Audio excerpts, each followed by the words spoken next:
Vicks Baby Rub with coconut oil and aloe vera to soothe and relax your baby.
Welcome, everyone. Thank you for joining us for today's webinar.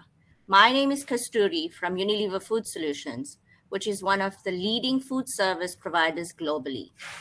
Our presenter today is the Culinary Chef Experience Advisor of Unilever Food Solutions, Gauteng, Chef Pinky Maruping.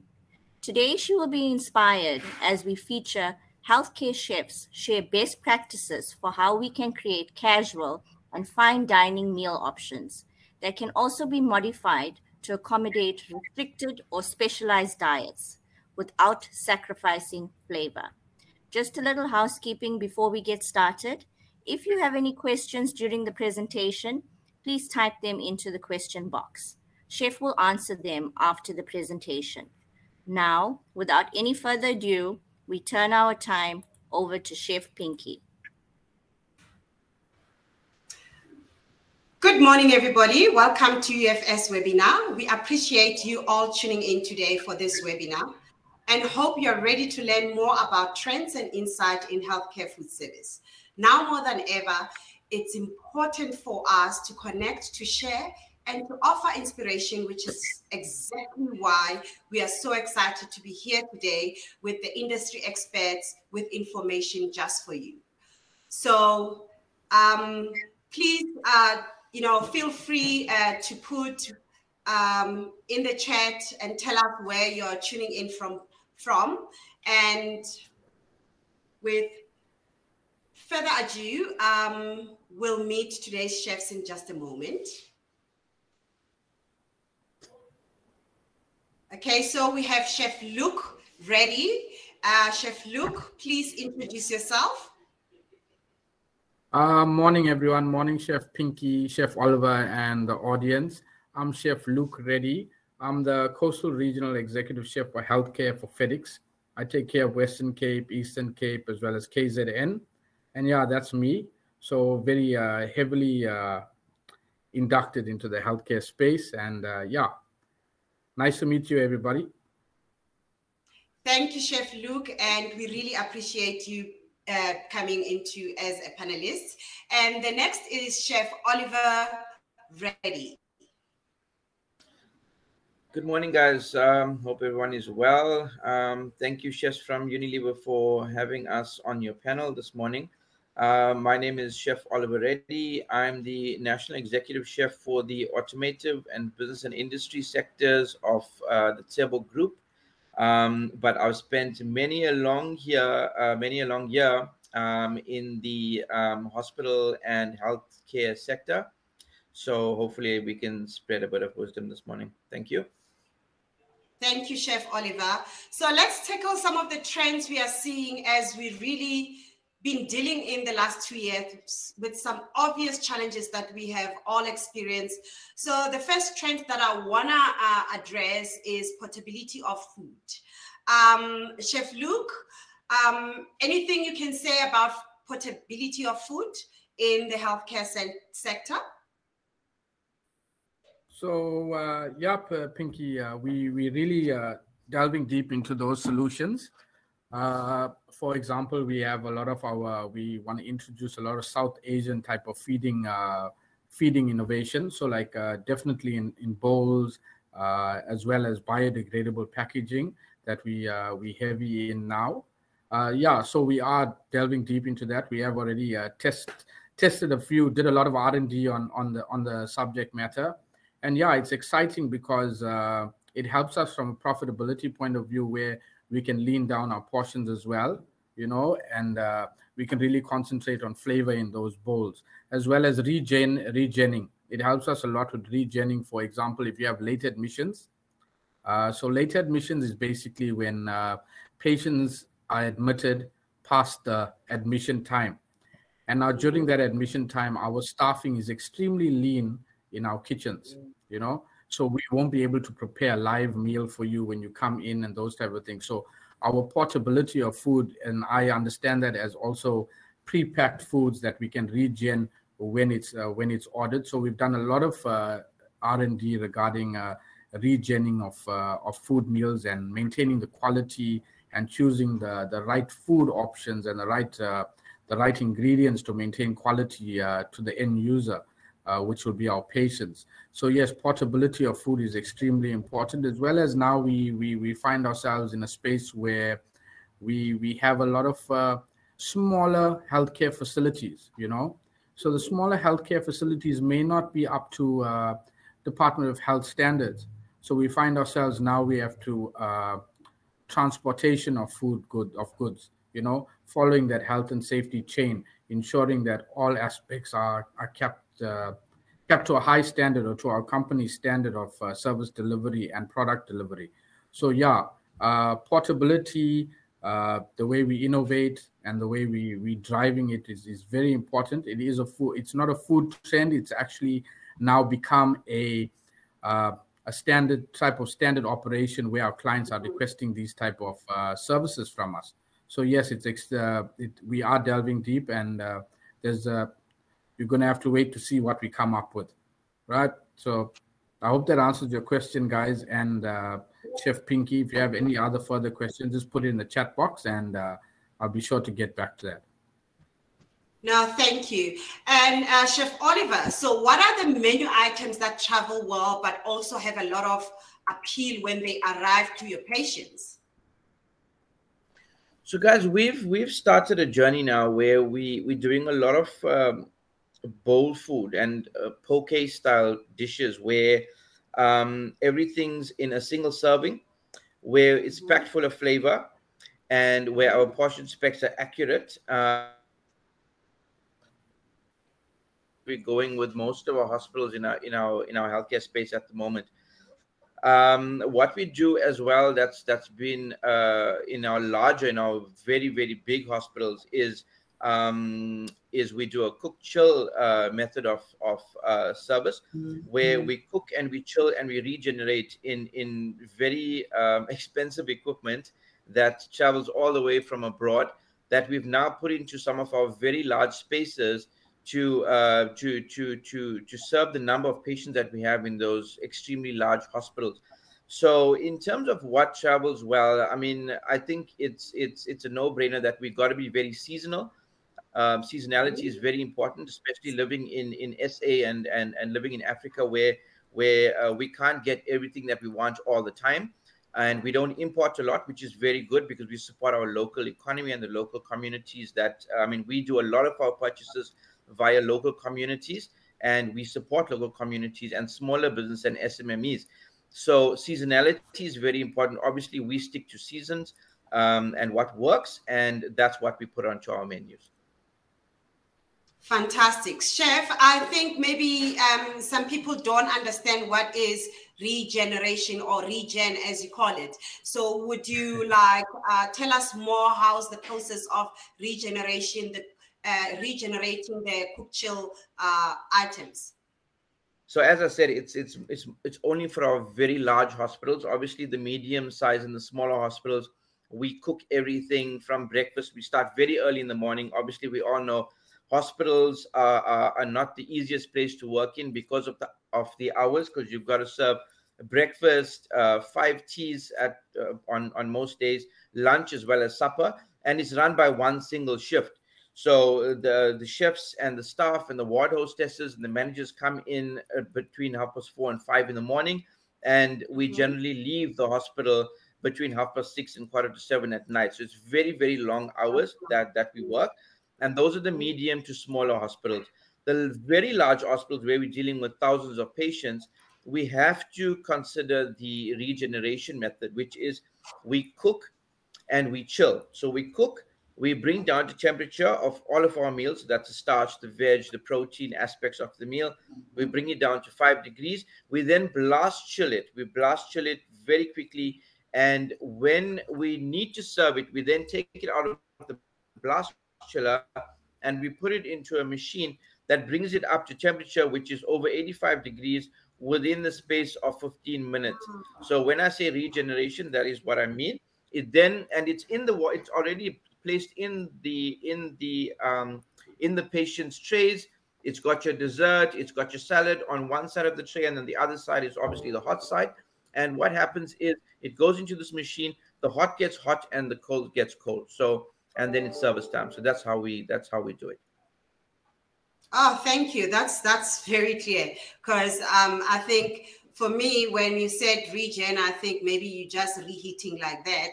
But it's very important it's very important to reheat food above 85 degrees Celsius, because this is where you kill any possible bacteria, because you do not want, these people are already sick, so you don't want to, put some more problems with, food that is not handled properly. So, Chef Luke, let's get to planning the menu. Can you discuss what's the menu development? Do you have standard menus? How does it go? What's the process? Okay, so the process is quite in-depth and technical. So first, what we do a mock menu, right? So remember, all of our hospitals are in different regions. Within a certain province, it's in different areas, and within that different area, different cultures, different ways that people prepare food, different food that people eat. So it's very demographic based. So we do demographic menus. So first, what we do a mock menu on what we think our patients would like. And then we start doing research and development on that. We start doing surveys with our patients and saying, what would you like to eat? What are you comfortable eating? And then we start planning our menus around that. And obviously, it's very stringent on our portion sizes, not only from a profitability point of view, but also from a patient wellness point of view. So a certain portion of food is just enough to provide the ample nutrition that a patient needs in the recovery process. And remember, when we provide meals in healthcare, our main focus as a company is to be part of that recovery process, part of that wellness process with our patients and with our clients, as a team effort to provide our patients with a high level of service, a high level of quality product, and which helps them get on the road and back out of the hospital and back into their normal routine of life. So our menus are very demographic based. So if we go to Indian heavy region, like example, let's say Chatsworth, for example, in KZN, we're obviously going to start doing a lot of curries, a little bit milder, and that's when our dietitians come in as well. So I can plan a menu, but if my dietitian doesn't give me the okay, then nothing's happening, I have to go back to the drawing board. So that relationship between myself and our dietitian is so important, because I know what people like to eat, and my dietitian knows what people need to eat. So that relationship is so important and so valuable for the patient experience as well as enriching our clients' customer base for getting patients in. So how we basically plan it is just that's how we do it. We do a mock menu, we do our surveys, we do our research, we start doing the costings and the recipes, we start doing training on site, and then we launch. We do a dry run, and then we start again. And then after a month, we get feedback, and then we adjust certain items where it needs to be adjusted in order to provide the full patient experience and providing our patients with a high quality. Because many of our hospitals we see the demographic doesn't really change overnight or over a month or over a year. It basically stays the same because it's within that specific region. So that's what we do. And every month we start to reevaluate where we're going wrong from our customer experience. And then we plan our menus again. And then we work seasonally, as Chef Oliver was saying. So when it's going into winter time, we push into a winter menu. We usually don't do spring and autumn menus. We stick to summer and winter menus. We find that summer is well-rounded and winter is well-rounded as well. So summer will well-round into our spring, and then winter will well-round into our autumn. So that's how we plan our menus. I hope that answered your question, thank Chef. you. And thanks for touching on dietitians, because I was going to ask you, like, how do you work hand in hand with the dietitian? So when the dietitian says no, and I like the way you said it, that you know what people want, and then the dietitian knows what people need, because what we want is not always what we need to get well or to get better. And especially like people with high blood pressure, they would want, salty food, and the dietitian spec is no salt in the food. So 100%. So and so the relationship relationship dieting is not easy, I'm sure. No, it's not. We have listen, our dietitians work extremely hard in the business. In healthcare, I think some of our healthcare spaces push up to 21 diets. That's a lot. So you got your cardiac diet, you got your cardiac renal, because remember, some people might have cardiac problems, might have a renal problem, as well as being diabetic and also blood pressure high. So you need to provide a diet that supplements that entire need. And then you've got soft diets, you've got mechanically soft diets, you've got peg feeding diets, you've got puree. The diet list goes on, and we have to somehow, in order to, and this is how it works. Our shifts on the ground, we can't have them make a different menu item for each diet. So we have to align our entire menu to suit every single diet, so we don't increase production in the kitchen. When we increase production in the kitchen where the team cannot handle it, what happens? Our quality drops, right? Our service times, it gets impacted. And what happens? Our patient gets impacted. So those are the things that we look at, and making sure we have a menu that can be produced within a certain time limit, that has a good quality, as well as can be served on time, hot as well. So it's very important. The relationship between the diet and the chef, as well as the team on the ground, it's a collective experience, because our hostesses are our most valuable part in this process, because they are front of house. They get the direct feedback from our patients, and they are able to advise us which direction to go. What do you think will work in the space? And then we break it down further and say, this is what we can do within this price range, within this portion pack, and this is what we can offer our patients, from all the input, down to the chefs, the brigade that's on the ground, down to the manager, the ACM, the patient liaison officer, as well as the hostesses. It's a complete team effort in order to feed our patients efficiently and to provide high quality of product. In dishes when plus chilling or regenerating. Okay, so there's a question on the chat. Mr. T, can you read it out? Yes, Tim is asking a question here. He wants to know, do you avoid fresh tomatoes in dishes when blast chilling or regenerating of food? When I've tried before the tomato-based dishes, the food often bubbles. Yes, if I can jump in there, we do stay away from fresh tomatoes at every cost, because fresh tomatoes do not work when being regenerated. It's a very risky thing to do. So we then use tomato paste instead, but not a lot, just a little bit, and that's how we obviously move away from the fresh tomatoes. But fresh tomatoes, I've tried and I've failed badly, and it really doesn't work. So within the R&D process, we have tried lots of different things. We've put things together and we've seen this doesn't come out so well. So the R&D process is quite a long process for us, especially when regenning, blast chilling, and serving customers in that way. So yes, Tim, I think that came from you. Thanks for the question. It's a very valid question. Fresh tomatoes don't work. Wow, so this is very technical. So the process of R&D is very important in your menu development, because you can chop and change and see what's working and what's not working. So Correct. yeah, that's I've learned something today, that regenning fresh tomatoes doesn't work, and I hope everybody will agree with me. I didn't know that. And I think So the flow is there into other questions?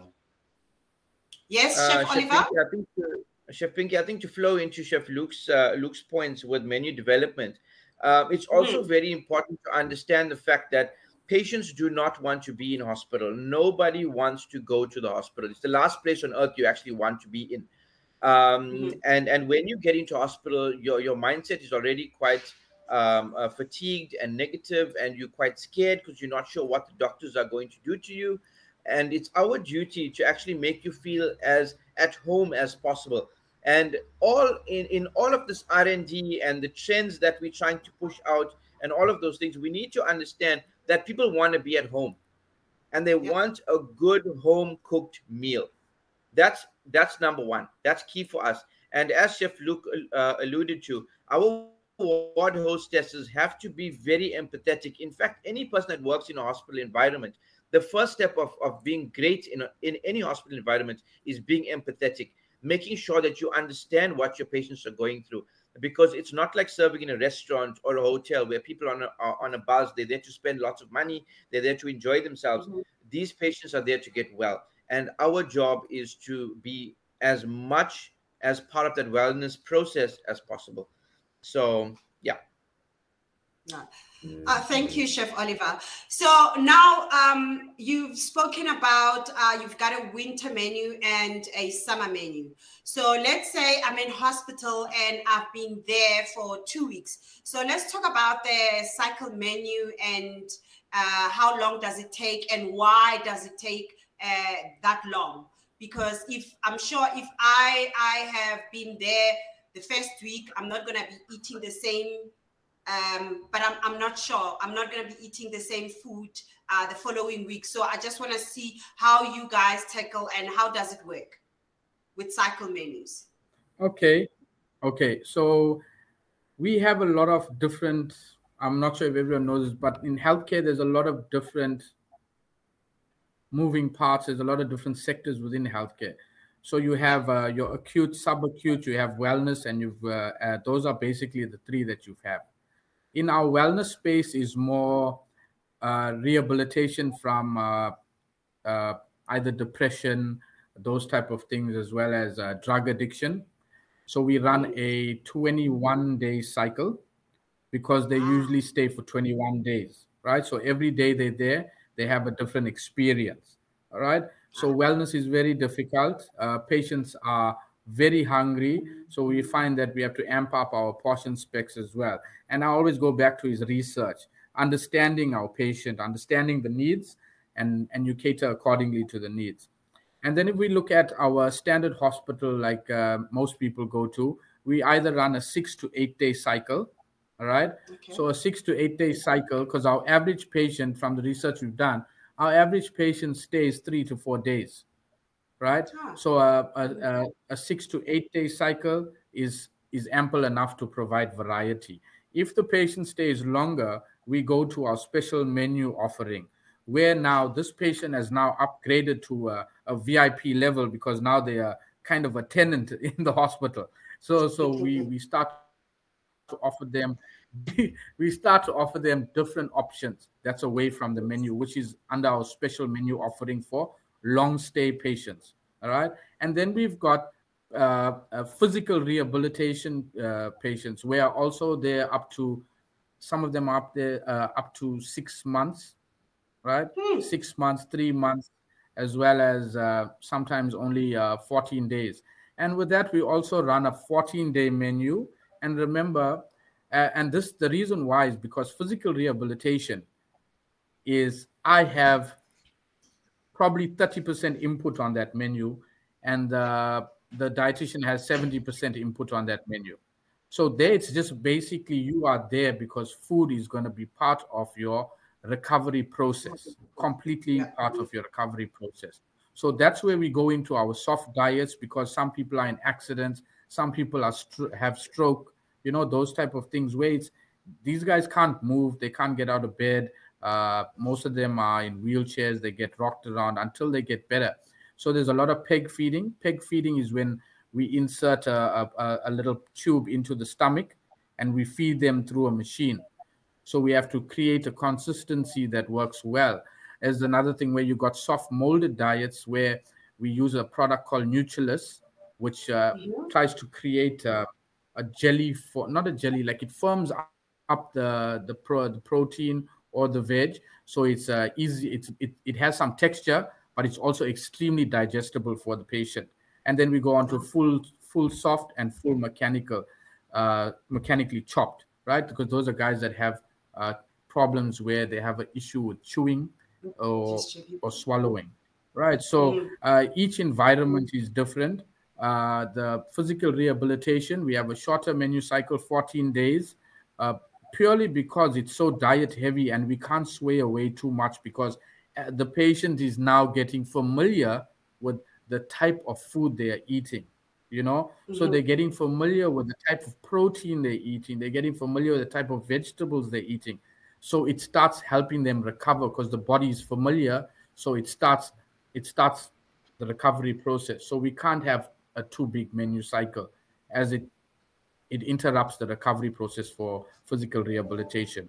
As I said, the standard hospitals is just a 6 to 8 day, and they roll over in such a way that it's never, the day one is never on a Monday. The following week it'll be on a Wednesday. The week after that it'll be on a Friday, just by the chopping one day off a week or adding a day off on a week. So that's basically how the menu cycles run. And each sector has, as I said, each sector has a different one. Wellness is 21 days because their stay is 21 days. So the experience is completely different every day. And we find with wellness, we have to do a complete customer experience. So it'll mirror kind of your corporate environments where there's a full buffet setup. There's a lot of different colors. There's a lot of excitement at the buffet. And why we do this is to create a pleasant experience for our wellness patients so they feel good, you know, because most of them are there because they're depressed. They have emotional issues. So we have to create an environment where we foster a happier mood within them. And that helps them with their recovery process as well. So, yeah, I hope that answers your question.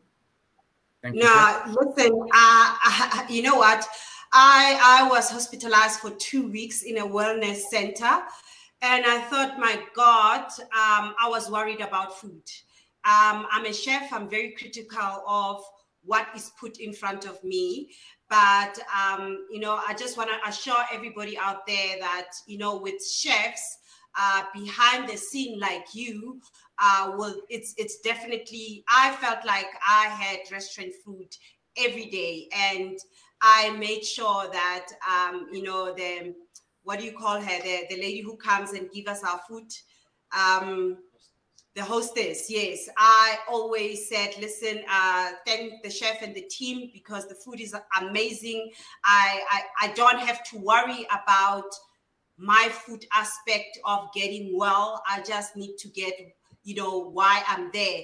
And so I'm very grateful. And, you know, I hope everybody has learned that, you know, and demyth, you know, this thing that hospital food is not, it's not delicious. And as you had, there is a lot that is entailed to, from R&D to planning, to until the meal comes to you as a patient and you have the experience. And I've learned a lot, chefs, and thank you very much. Is there anything maybe you want to add that you think our people need to hear? Well, I'll add something. As you say, Pinky, Chef, that don't judge a book by its cover. You know, we've really improved since the 1970s within the hospital space. We've created a lot of variety. We've put our patients are first. They're number one. We've changed the way we actually operate in the kitchen. We've changed the culture in the kitchen. We've food focused now. You know, we're food focused. We want our patients to be happy. We want our food to be nutritious. That's what we're offering in a hospital now. And when you're in a hospital, guys, next time say hi to the hostess and say thank you, because there's a lot of work that goes in the background. You know, in the back of house, there's a lot of work. There's a lot of people behind those stoves and pots that are working endlessly. They're working 12 hours a day, non-stop. Some of them working 7 days. It's because of the environment. We have to push so hard. Remember, we've got to push out a breakfast. We've got to push out 5 teas, a lunch, a supper, a dessert, a late admission, pediatrics. You know, the requirement is a mammoth requirement from us. And we are so dedicated to providing excellent customer experience that we've changed the face of hospital and healthcare food, as we say, as well as service. And it's something we're continuously working at. And we've always pride ourselves in providing healthy food, you know, quality food, excellent service, as well as a health and safety, very health conscious space regarding health and safety. You know, putting our customers first, taking our food samples, checking our temperatures, doing our fridge temperatures, the whole 9 yards. Our company is extremely, we take health and safety extremely important. You know, we take our patients, we take our customers, we treat our customers extremely important. They are our key to success. And I just want you guys to know that next time in the hospital, say hi, you know, say thank you, and you know, tell our hostesses, don't be afraid. We find that sometimes our patients are afraid to have a chat with our hostesses, you know. So have a chat with them, you know. Tell them what you're feeling. Tell them what you feel like eating. We are more than welcome to always take the next step in making you happy and providing a better service to you. Because as Chef Oliver said, you're not there because you want to be there. But when you're there, we want you to feel at home, you know. So that's our main focus as a business. And Chef Oliver, I'll pass over to you. Okay, I think you've covered most of it there, Chef. I see that Chef Tim has another question. If I can just read it out quickly. Chefs, do you also have to feed the hospital staff, example, doctors, nurses? Do they eat the same as patients? And how do you separate religious requirements? So that's a very, very good question. And we do that at, I would say, 90% of our hospitals, where we provide. So the doctors have a separate lounge. In most cases, they have a doctor's lounge or a theater lounge. So sometimes it's a doctor's as well as a theater lounge, where we have a separate menu for the doctors. And then the nurses and hospital staff have a canteen facility. So we have a separate menu for them as well. So as Chef Luke said, we've got to do breakfast, lunch, teas, and all of those good things, but we still have to, with our staffing and the same equipment, provide meals for the doctors as well as the staff. So it's always a different menu. It cannot be the same menu as the patients, because the patients it's obviously a specific menu that we have to do for patients, and it's a different menu that we do for the staff and the doctors. Obviously, religious requirements. Some of our hospitals are halal. with different bodies. So if our hospital is halal, then the doctors and the nurses and the hospital staff would be eating halal meals as well. And obviously we'd have a vegetarian option for people that fast. We don't necessarily do kosher, but if kosher is a requirement, it's generally a very small requirement. We provide kosher meals as well, but that's obviously in-sourced from the Jewish Council.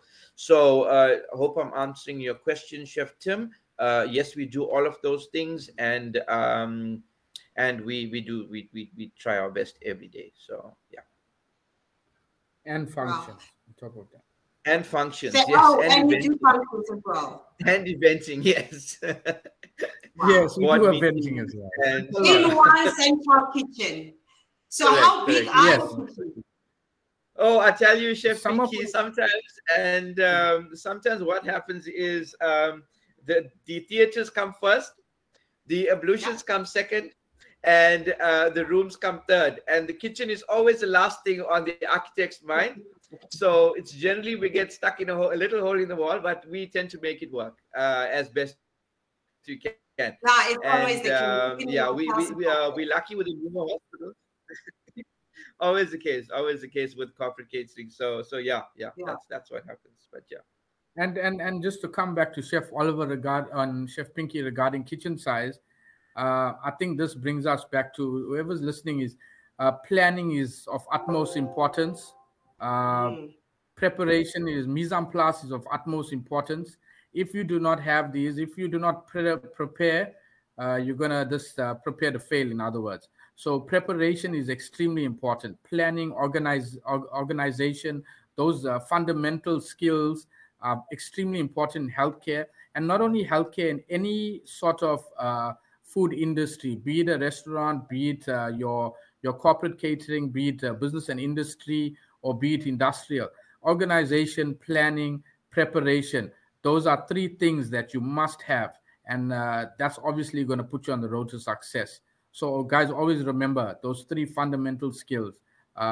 If you're good at planning, you're always going to execute well. So yeah. No, definitely. You can't just wake up and say, okay, I'm going to just go with the flow. Definitely you have to plan, and especially running such a huge task of all these departments that you need to feed in one central kitchen and transport. I mean, I think the logistics are like a nightmare, but like you say, plan. Any other questions, Chef T? So far, no. No. Okay, I would like to close it off. Thank you very much, Chef Luke and Chef Reddy, Chef Luke and Chef Oliver, for being my panelists today. And everybody else, thank you. I'll see you next time. Ciao, bye. Thank you, guys. Bye. Cheers. Bye.